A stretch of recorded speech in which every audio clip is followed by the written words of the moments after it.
মসজিদে নববীতে ২-৩ কাতার পরপরই এরকম পিলার, আর প্রত্যেক পিলারের সাথে এভাবে সুন্দর করে কোরআন সাজানো থাকে।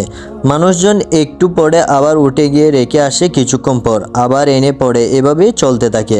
আমিও মাঝে মধ্যে এমনিতে যখন বসে থাকতাম তখন বাকিদের পড়তে দেখে মনে হতো বসেই তো আছি, আবার কোরআন হাতেই কাছে আছে।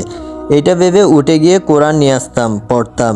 এটা দেখে মাথায় আসলো আমাদের ঘরেও কোরআন এভাবে হাতের কাছে আর সম্ভব হলে সব রুমেই রাখা উচিত। অনেক সময় উঠার বা হাতের কাছে না পাওয়ার আলসেমিতে কোরআন পড়া হয় না।